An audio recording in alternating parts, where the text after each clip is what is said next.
when I lost my job at, I still work at SF MoMA, but I was full-time there. But when there was an expansion and everyone in frontline staff got laid off, my Leslie, who is my boss now, said, "Hey, you have a degree, you have all this experience. Why don't you just come work at Casa? You're already familiar with everyone since you've been, volunteering." And so then that's how I got the job here.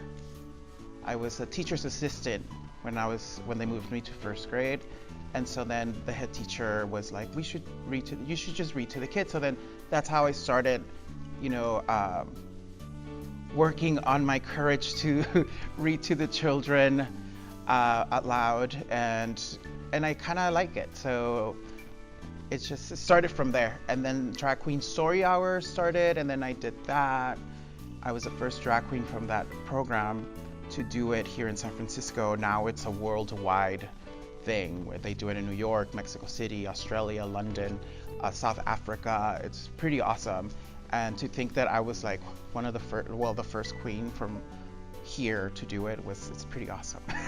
Well, when I started working here, I mean, everyone on staff knew I was a drag queen, but not the children.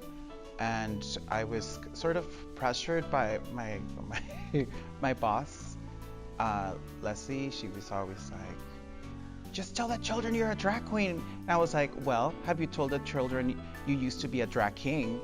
And she's like, "Oh, no, but it's different." I'm like, "No, it's not. You tell the children that you used to be a drag king, and I'll tell them that I'm a drag queen."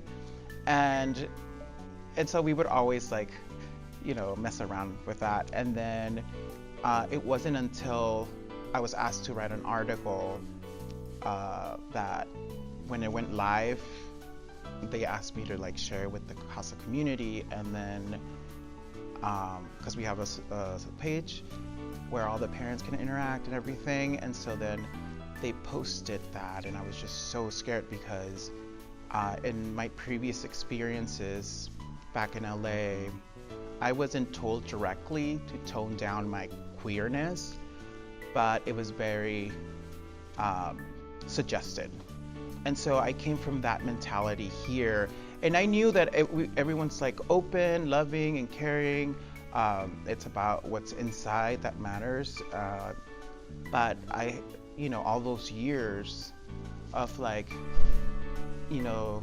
hey, maybe you shouldn't wear that, or can you just tone it down with this or tone it down with that? And I wasn't even super flamboyant the way I am now. They would have a heart attack now. So I came with that, that inner doubt, I guess, of I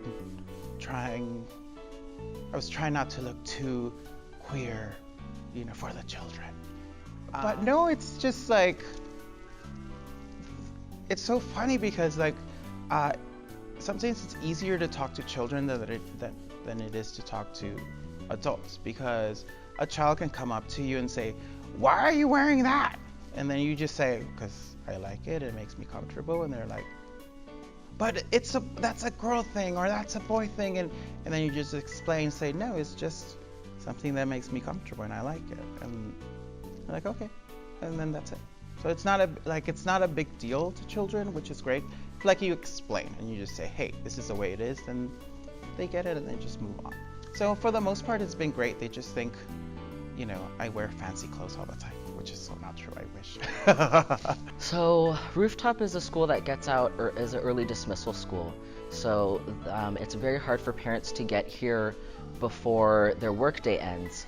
We get the kids around 1:45, and then since we have right around 300 kids, we do a lot of maneuvering to find places for all of our kids. So the little kids, kinder, first and second, go to free play, and they play on the yard, and that's a good time for us to sort of reinforce our social emotional values and to teach them compassion and kindness and collaboration when they play.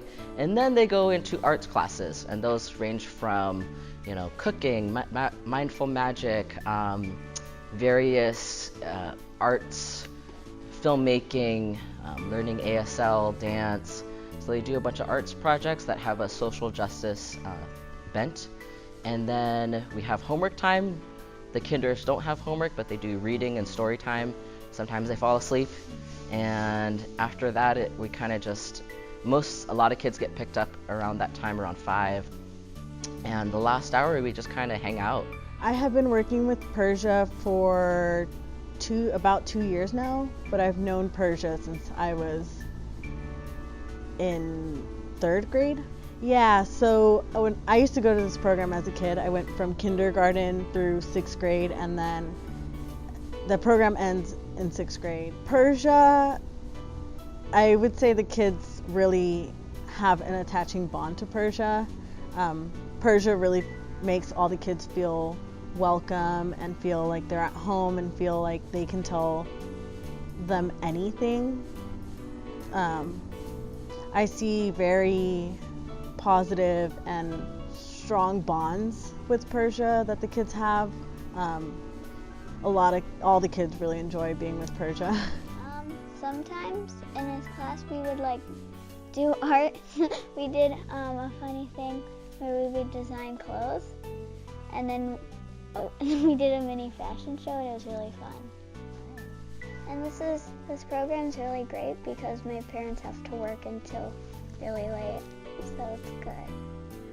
So no, it's been an awesome program. If I could do that as a career for the rest of my life, I would just be the happiest person on earth.